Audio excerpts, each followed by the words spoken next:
Do you remember when life in Ireland seemed simpler? When the whole street knew your name? When you played outside until it got dark, and Sunday Mass was followed by a roast that filled the entire house with warmth? If you grew up in Ireland between the 1960s and the 1980s, this is going to bring it all back. Those days are gone, but they're not forgotten. They live on inside us, in the smell of peat smoke, in the sound of rain on a tin roof, in the taste of your mam's brown bread, still warm from the oven. Let's go back together, to the Ireland we knew. For the Ireland we loved, you didn't need much. A ball, a bat, a bit of road, and your mates from down the street. You'd play Red Rover. You'd chase each other through back gardens and laneways until your knees were caked in mud and your mam's voice echoed down the street. Get in here before I have to come out and get you. And you knew she meant it. But not just yet. Not until the streetlights flickered on and the sky turned a deep purple.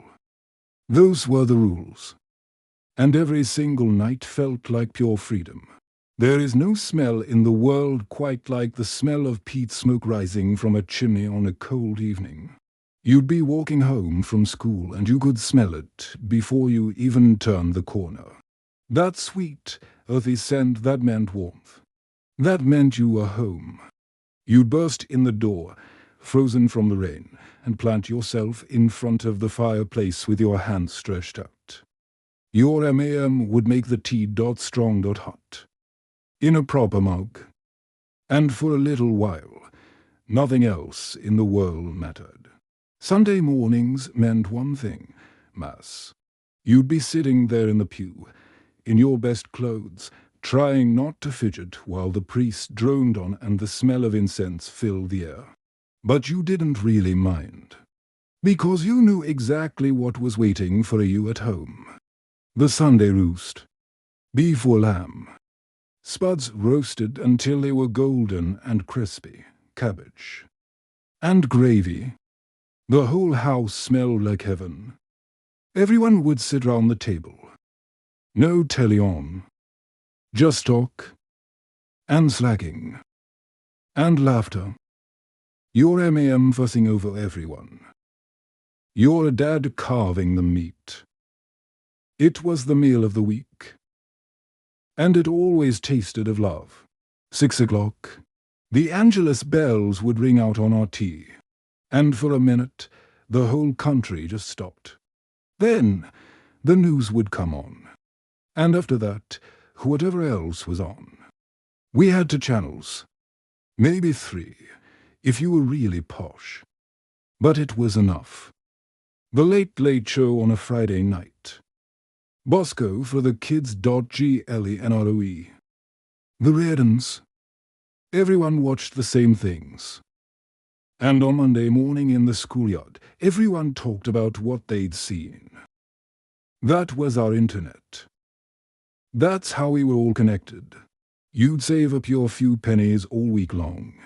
And on Saturday, you'd head down to the local sweet shop. Penny sweets, black shacks, cola bottles. Ice pops, little paper bags of goodness lined up in jars behind the counter. The shopkeeper knew you by name.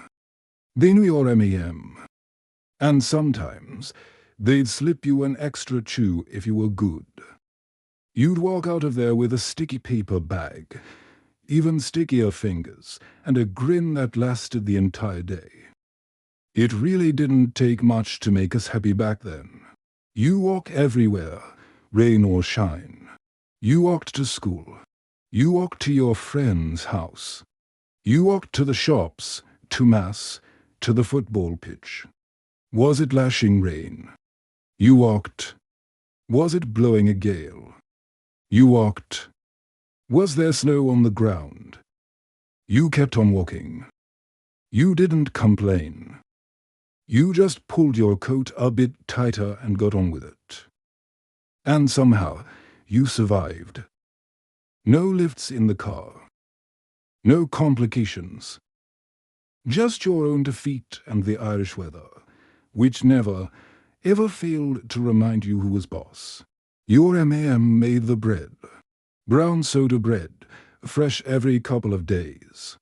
You'd come in from school, and there it would be, still warm, cut into thick slices, with real butter melting into it.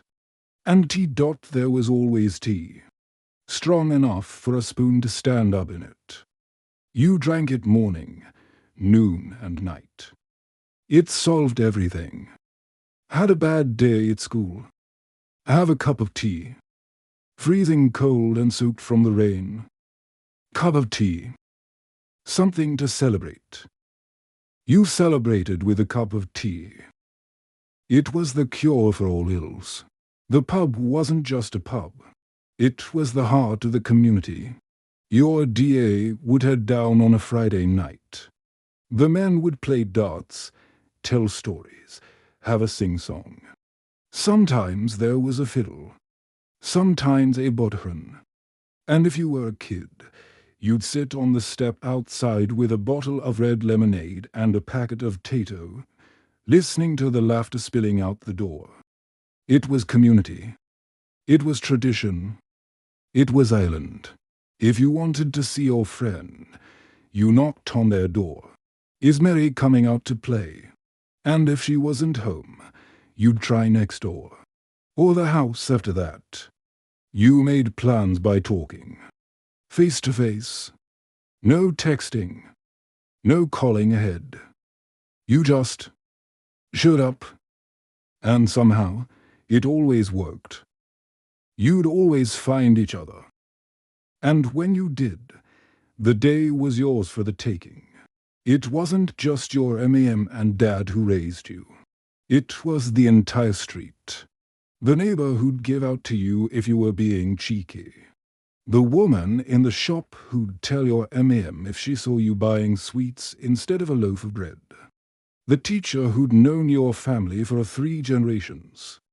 Everybody knew everybody, and everybody looked out for each other. You were never truly alone.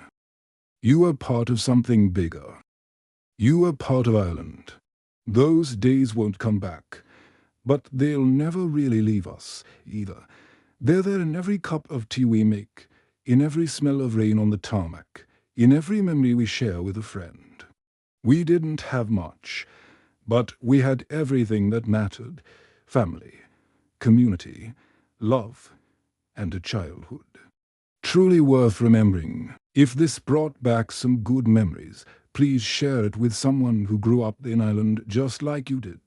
And down in the comments, let us know, what do you miss the most about those times? Thanks for watching. Cheers.